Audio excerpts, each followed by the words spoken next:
Hi, welcome to Universal Interiors. My name is Lez Engelstad, and today I get my precious friend Amy Carlson to be alongside of me. This young lady and I go back quite a few years now. I think at least 12, maybe. Oh, but more than before that. Yeah. Yeah, she was a youngster when I used to work at the Fair Hills Resort, and I was a dining room manager. So I watched kids and families and grow, and every year was a little bit different. And yeah, Amy Ferris was who her family came in with, the other little families. I knew right where they sat, and then what happens now and then over there, they would take those guests and then they would decide, hey, that would be a great job to have while I go to college. And that is precisely what Amy did, I think, right? Yeah, definitely. 2005, I ended up working up there, and I brought my best friend growing up with me. She had no idea what we were getting into, Mallory. Remember Mallory? Yes, I do. So yeah, we were working in the dining room with Lez, so that was just super fun. And yeah, then, so get to know them a little bit deeper that way, right? yeah.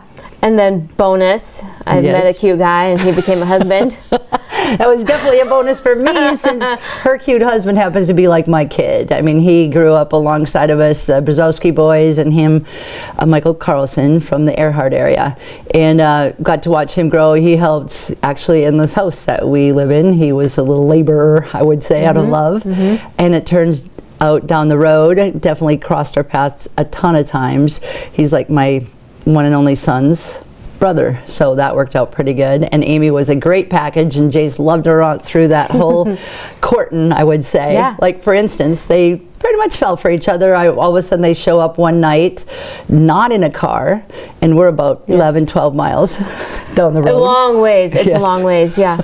Were you going for a run? We ran from Fair Hills to Lez's house. I had no idea. We were newly dating, and one night we went for a run, then the next night he's like, hey, let's run to Lez's house. I was like, okay, that sounds like fun. Then we're just running along, we're walking every once in a while. We're totally not really trained for running this many miles. And we showed up, and you guys were sleeping, and Jeff came down and he's like, you ran here? We're like, yeah.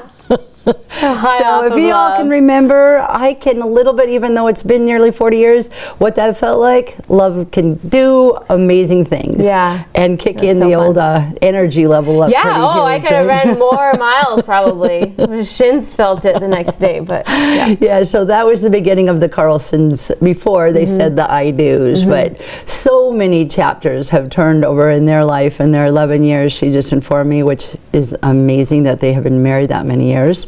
But it's a good thing, since she is a mom of 4 children. Now a dog owner too. And a dog. Yes. So she has, and Michael have traveled the road a lot. And what I really just love to share with y'all is really neat people in our area, in our Detroit Lakes area, and those that have been in my life. And just to tell you why I get excited about friendships. And I know you can relate to some of those, you who listen to it and go, yeah, I remember. And people kind of come in and out of your life, and you have special relationships a dozen years ago, and now you don't see them.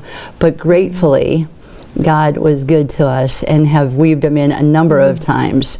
Because I am going to go back just a wee bit. So she is from Nebraska, right? Yep, Fremont, Nebraska, near Omaha. Yeah, so you started there, and then like we were talking, you held just a summer job, college age, and you had, what was your goal for school? What were you, or what did you become? Yeah, I went to Kansas State University, and I got my architectural engineering degree. And so after Mike and I met, then I continued school, and he followed me down there. So we were in Kansas for a few years while I finished up my degree. So she became an architect. Engineer. Yeah. Sorry. Engineer of buildings. The architectural name gets fuzzy in there. Yeah. So a number girl, though. I know that about her. I like math. Yes. I don't get that part, but we still love her. But she then, they went to Texas after, right? Yeah. So I had a internship as an engineer when I was in school. Still, they hired me full-time. We moved down to Dallas, Texas for a couple of years. Totally new to the South. It was a great experience for Mike and I. He got to attend seminary too while we were down there, and we were new and had the professional life going. And then we had our first baby, and then when he was 3 weeks old, we moved back up to Nebraska to be closer to my family. Yeah, and then we were there for I don't know, years. My mom had brain cancer. Well, she had gotten diagnosed when I was in college, and so we wanted to get back up there. She was slow decline over years and a 10-year period overall, but so we moved back up to Nebraska. We didn't know what we were going to do there. I got to thankfully work from home with my new baby. Right. Yeah, it was really great. Yeah, I got to work from home with that company for, I think, at least 5 years I worked from home before I stopped. That's pretty special, because you got to use what you were geared for and still be a mama, and then get Michael through his next chapter that he took on, because that young man did has done a number of careers or passions along the way. He also did some long drive fellowship was the ministry that he had, but it was long drive golf. So he competed in long drive golfing competitions, just see how long, far, and straight you can hit the ball. And I can't remember his max. It's like in the 500 yards-ish. Yeah, it's something that boggles a lot of people. He would go golfing it now and then around our local area, and then he would just whack it, and like, what are you going to do with that? Because that's a gift, you know? So that's one of the many things that, you know, it's so neat the way God just does that in our lives, and we have just these passions or gifts, and then you're like, okay. But her husband, Michael, has not allowed it to just keep going. He's like, oh, I think I need another thing to do. Oh, maybe I'll do this. So in Nebraska, he became a state trooper.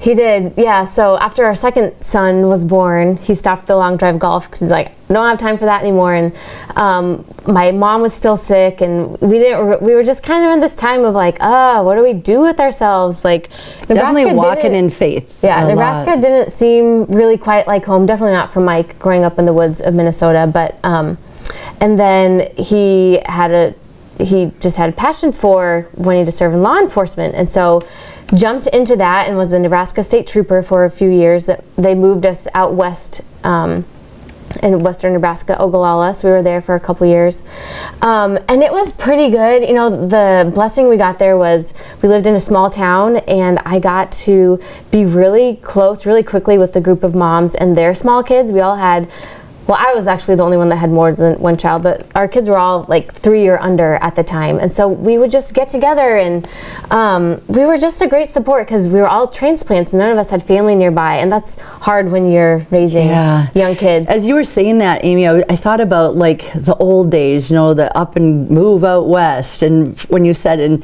it's true, Ogallala, Nebraska is definitely outskirts kind of. But at the same time, when she just described that, think about how many people would you had to kind of cling and get near somebody quick, and you didn't necessarily do that for that reason. You were young moms, and it fell into a beautiful place. But at the same time, something that our viewers don't know, that you were definitely going, as you mentioned, about losing your mom, but it was such a long stretch of time. Oh yeah. And that sort of thing, the support that came from there, being new moms, having Michael trying to figure out if that's where he's supposed to be. I feel like it's just been such a well, definitely a gift, but something old-fashioned about the way you guys did things, you know? Some people get their careers, and again, nowadays, it's not like a lot of us out there that we're used to, you know, a dad finishing his job, getting his retirement kind of, it's not like that anymore, but for you two, I have thought about that often. It's just kind of the next frontier, the next, you know, new chapter. And because you young couple followed so closely in God's faith, he just would open and close doors. And now we will invite Amy to share again, because our time is about done here for the day. But we both would really just love to challenge you to just keep your eyes open, because God's got an adventure right around the corner for you, no matter where and how long you've been in your place. He's got something really sweet planned for you. So I hope you come back next time and find out a little bit more about my friend Amy. Thanks again, and have a beautiful day. Make it a rich one.